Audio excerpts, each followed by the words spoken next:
मेरे भाई की हाल ही में शादी हुई थी। मेरी भाभी की इच्छाएं भी अभी पूरी नहीं हुई थी कि मेरे भाई ने शादी करके जल्दी ही बाहर जाने का फैसला कर लिया और जाते जाते मुझसे कह गया कि अब तू अपनी भाभी का ध्यान रखना क्योंकि घर में तू ही अकेला रहेगा।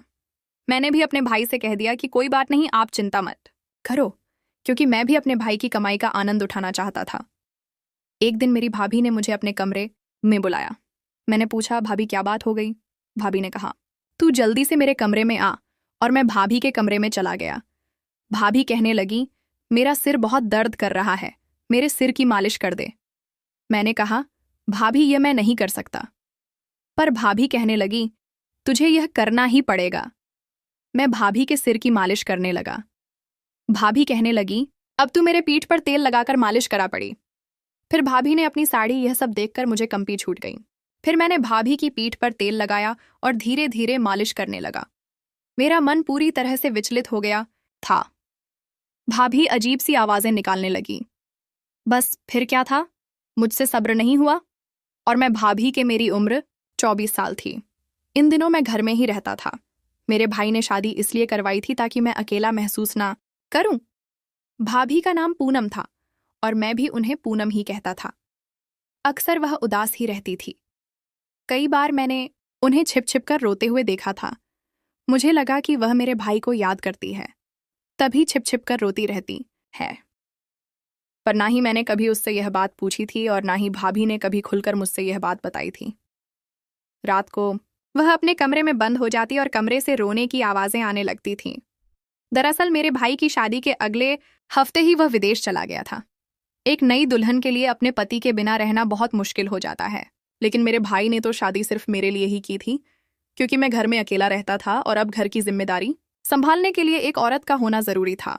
इसीलिए भाई भाभी को मेरे हवाले छोड़कर चला गया। पूनम भाभी बिल्कुल अकेली रहती थी। उसका ख्याल भी मैं ही रखता था।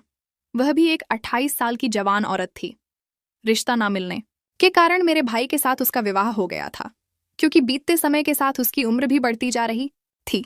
एक रात में सोने के लिए लेटा हुआ था जब भाभी मुझे आवाज देकर बुलाने लगी। मैं सोच रहा था कि इस समय भाभी को मुझसे क्या काम हो सकता है। यही सोचकर मैं जल्दी जल्दी भाभी के कमरे में चला गया, क्योंकि भाई ने जाते जाते सारी जिम्मेदारियां मुझ पर डाल दी थीं। उन्होंने कहा था कि मेरे बाद घर की जरूरतों का ध्यान रखना और सच्चे दिल से अपनी भाभी की सेवा करना, क्योंकि भाई के पैसों पर मैं ऐश करता था। इसलिए मैं यह नहीं चाहता था कि वह भाभी मेरी भैया से कोई शिकायत करें। जब भी भाभी ने वापस आने की बात की तो उसने कोई ना कोई चाल चलकर आने से मना कर दिया। रात के 12 बजे भाभी ने मुझे आवाज देकर अपने कमरे में बुलाया और मैंने यह सोचकर चला गया कि कोई जरूरी काम होगा। पर वहां जाकर मैं हैरान रह गया, क्योंकि वह खुद बिस्तर पर लेटी हुई थी। मैं घबराकर दरवाजे पर ही रुक गया। भाभी को आवाज देकर पूछा, भाभी मुझसे कोई काम था? मेरी आवाज सुनकर वह उठ गई और मैंने सोचा कि हमेशा की तरह अपने दुपट्टे से खुद को ढक लेगी, क्योंकि वह सारा दिन दुपट्टा ले रखती थी। मैंने कभी उसे इस तरह नहीं देखा था। पर मेरी आवाज सुनकर वह कहने लगी, समीर अंदर आ, मुझे तुझसे कुछ जरूरी काम है। भाभी अभी भी वैसे ही लेटी हुई थी। मैं कमरे में गया, लेकिन मेरी नजरें झुकी हुई थीं और मैं शर्मा रहा था। मैंने भाभी को पहली बार इस तरह से देखा था। भाभी ने मेरी ओर मुड़कर देखा और मेरी झुकी हुई नजरों को देखकर कहने लगी, समीर शर्माने की कोई बात नहीं है। इस घर में हमें ही एक दूसरे का साथ देना पड़ेगा। मेरा पति तो विदेश में रहता है, लेकिन तू हमेशा यहां रहता है और मेरा ध्यान रखता है। यही सोचकर मैंने तुझे बुलाया कि मुश्किल वक्त में तू मेरा साथ देगा। भाभी की बात सुनकर मैंने हैरानी में उसकी ओर देखा। वह कहने लगी, मेरे सिर में बहुत दर्द हो रहा है, क्या तुम मेरी मसाज कर दोगे? तुम्हारे भाई ने मुझे बताया था कि तुम बहुत अच्छी मसाज करते हो और उनके सिर का दर्द कुछ ही मिनटों में ठीक हो जाता है। भाभी की बात सुनकर कर्म में मुस्कुरा दिया, क्योंकि ये बात सच थी कि भाई जब यहाँ होते थे तो हमेशा मुझसे सिर की मसाज करवाते थे। लेकिन वह तो मेरा भाई था और भाभी की मसाज मैं कैसे कर सकता था? भाभी ने मुझे सोच में डाल दिया था। समझ नहीं आ रहा था कि क्या करूं। मैं सोच रहा था कि भाभी किस तरह की औरत है जिसने अपने देवर से मसाज करने के लिए कह दिया। उसे नहीं आई, जबकि यह कोई बड़ी बात नहीं थी। लेकिन एक औरत का एक मर्द से मसाज करवाना, और वह भी अपने देवर से, अगर कोई और होता तो मना करने की बजाय उसे खरी खोटी सुना देता। लेकिन इस समय में भाभी के रह मोकरम पर जी रहा था, इसलिए उसके सामने जुबान चलाने की हिम्मत नहीं थी और ना ही उसे मना कर सकता था। भाभी ने ड्रेसिंग टेबल पर रखी तेल की शीशी मुझे दिखाई और कहने लगी, बहुत अच्छा होगा अगर तुम मेरे सिर में मसाज कर दोगे।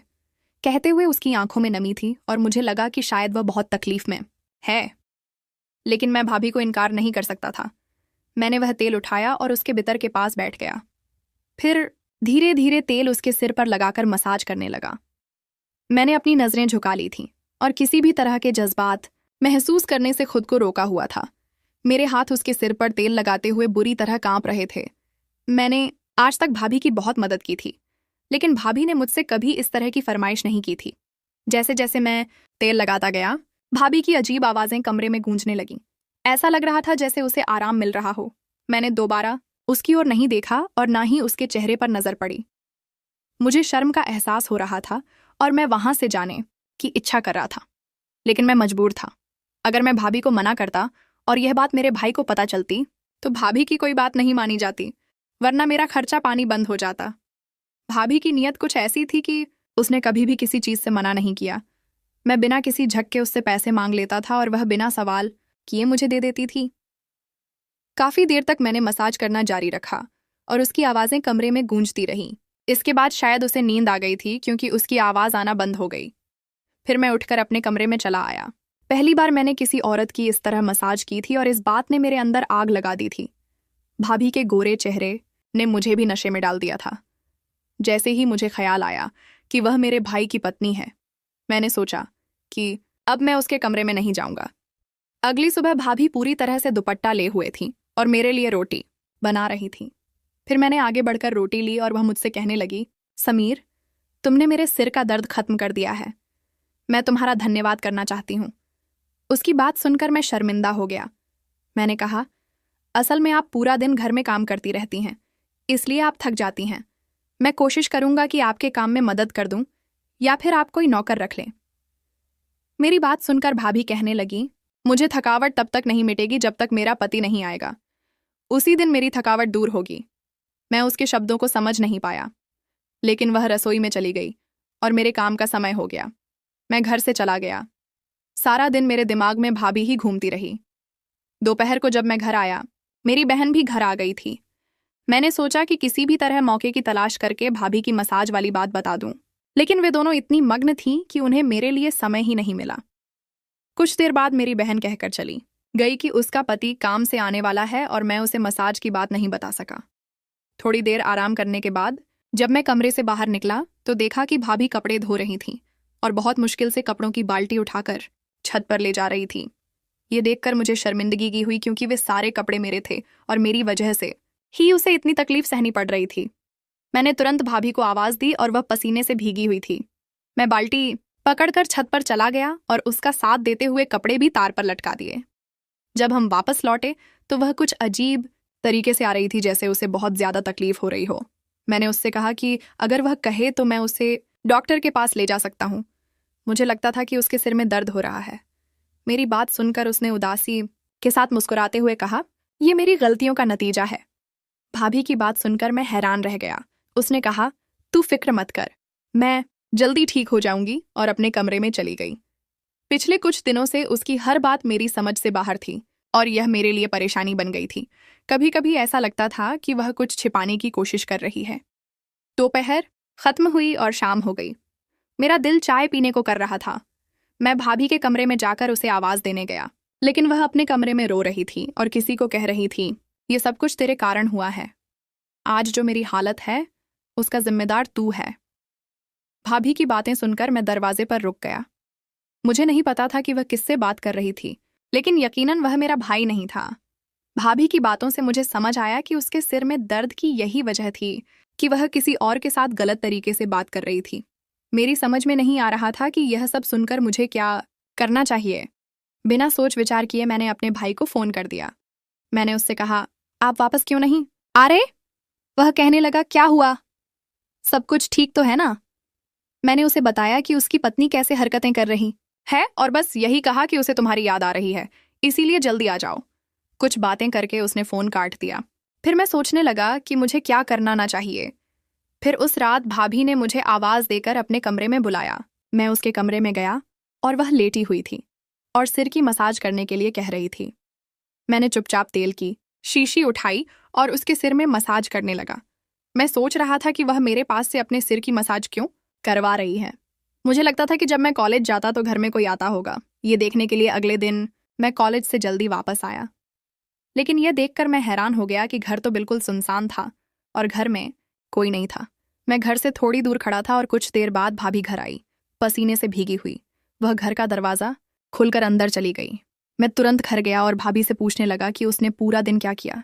भाभी मुझे घर के कामों के बारे में बताने लगी, लेकिन उसने यह नहीं बताया कि वह बाहर क्यों गई थी।